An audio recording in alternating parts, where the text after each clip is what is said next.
ಹೀಗೆ ನನ್ನ ಕಥೆಗಳನ್ನು ಕೇಳಬೇಕಾದರೆ ನನ್ನ ಕಥೆಗಳನ್ನು ಲೈಕ್ ಮಾಡಿ, ಶೇರ್ ಮಾಡಿ, ಸಬ್ಸ್ಕ್ರೈಬ್ ಮಾಡಿ. ಮತ್ತು ನಮ್ಮ ಕತೆ ಕಡೆಗೆ ಹೋಗೋಣವಾ? ಇತ್ತ ಕಡೆ ನಮ್ಮ ಮದುಮಗ ಕೋಣೆಯಲ್ಲಿ ಕುಳಿತು ಬುಸುಗುಡುತ್ತಾ ಆ ಕಡೆ ಈ ಕಡೆ ಓಡಾಡುತ್ತಾ ಇದ್ದನು. ಹೇಗಾದರೂ ಮಾಡಿ ಈ ಮದುವೆಯನ್ನು ನಿಲ್ಲಿಸಲೇಬೇಕು ಎಂದು ಯೋಚಿಸುತ್ತಿದ್ದನು. ಆದರೆ ಅವನ ತಂದೆ ತಾಯಿ ಅವನಿಗಿಂತ ಬುದ್ಧಿವಂತರು. ಅದಕ್ಕೆ ಆಣೆ ಪ್ರಮಾಣ ಮಾಡಿಸಿಕೊಂಡು ಈ ಮದುವೆ ಆಗಲೇಬೇಕೆಂದು ಹೇಳಿದ್ದರು. ಆದರೆ ಅವನಿಗೆ ಒಂದು ಕಡೆ ಭಯವಿತ್ತು. ಅಯ್ಯೋ, ನಾನು ಮದುವೆ ಆಗುವ ಹುಡುಗಿನೇ ನೋಡಿಲ್ಲ. ಆ ಹುಡುಗಿ ಹೇಗಪ್ಪ ಇರ್ತಾಳೆ?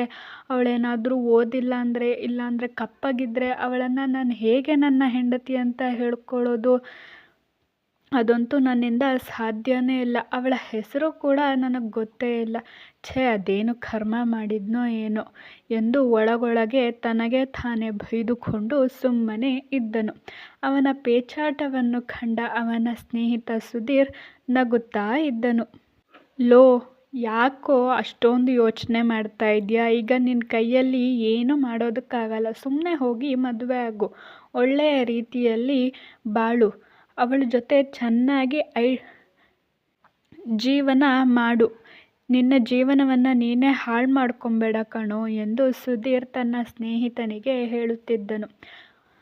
ಸಾಕು, ಸುಮ್ಮನಿರೋ. ನಿಮಗೆಲ್ಲ ಗೊತ್ತಿತ್ತು. ನನಗೆ ನನ್ನ ಕಷ್ಟ ಗೊತ್ತು.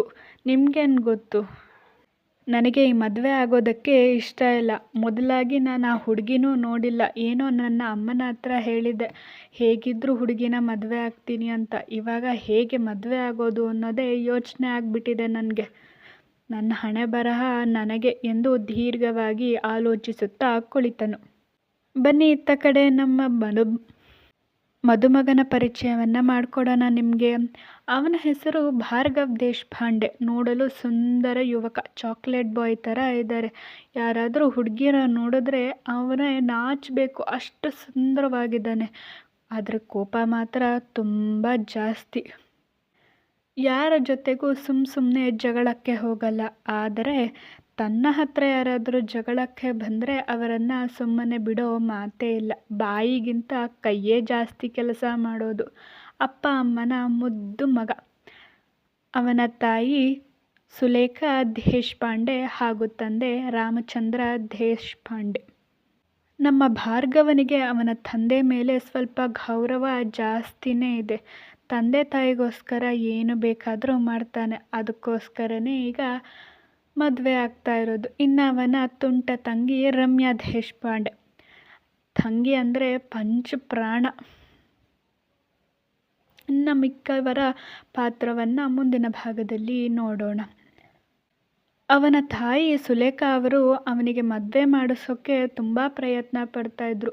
ಮೊದಲು ಅವನು ಸುತಾರಾಮ್ ನನಗೆ ಮದುವೆ ಬೇಡ ಅಂತಲೇ ಹೇಳ್ದ. ಕೊನೆಗೆ ಸುಲೇಖಾ ಅವರು ಉಪವಾಸ ಸತ್ಯಾಗ್ರಹ ಎಲ್ಲ ಮಾಡಿ ಕೊನೆಗೆ ಅವನಿಗೆ ಮದುವೆ ಒಪ್ಪಿಸೋಕೆ ತಯಾರು ಮಾಡಿ ಇಲ್ಲಿವರೆಗೂ ಕರ್ಕೊಂಡು ಬಂದಿದ್ದಾರೆ.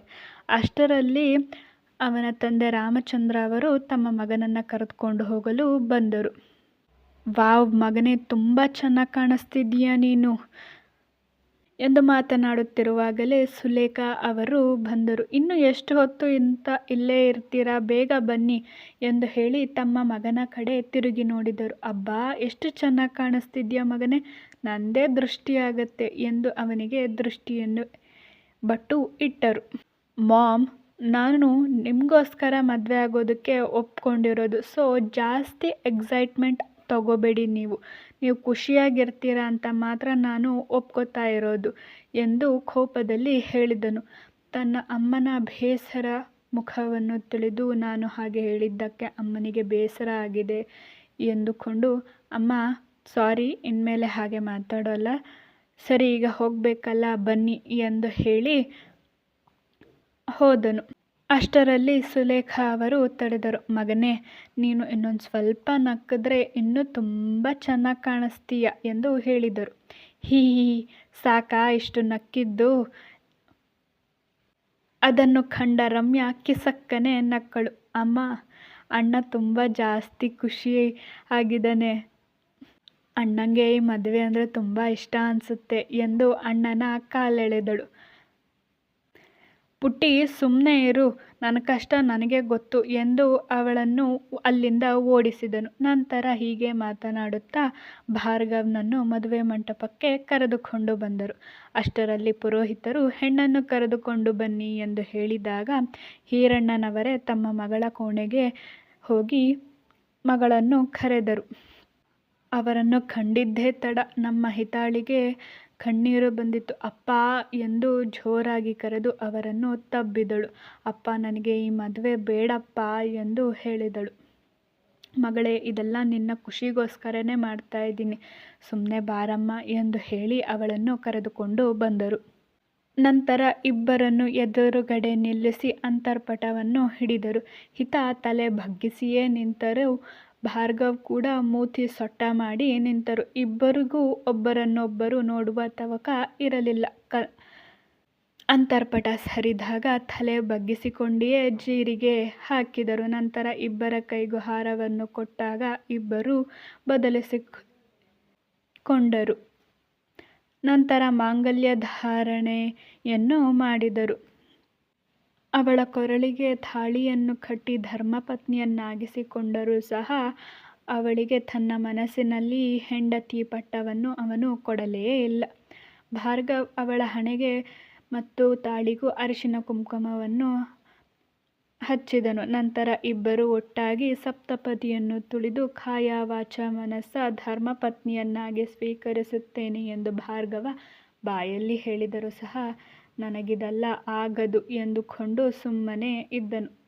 ನಂತರ ಇಬ್ಬರು ಅಶ್ವಿನಿ ನಕ್ಷತ್ರವನ್ನು ನೋಡಲು ಹೋಗುತ್ತಾರೆ. ನಂತರ ಛಾಯಾಗ್ರಾಹಕರು ಅವರಿಬ್ಬರ ವಿವಿಧ ಭಂಗಿಯ ಫೋಟೋವನ್ನು ತೆಗೆಸಿಕೊಂಡು ಊಟಕ್ಕೆ ಹೋಗುತ್ತಾರೆ. ಮುಂದುವರಿಯುವುದು. ಏನಾದರೂ ತಪ್ಪಿದ್ದರೆ ತಿಳಿಸಿ. ಧನ್ಯವಾದಗಳು. ಇನ್ನು ಹೆಚ್ಚಿನ ಕಥೆಗೆ ನನ್ನ ಯೂಟ್ಯೂಬ್ ಚಾನಲನ್ನು ಶೇರ್ ಮಾಡಿ, ಲೈಕ್ ಮಾಡಿ, ಸಬ್ಸ್ಕ್ರೈಬ್ ಮಾಡಿ.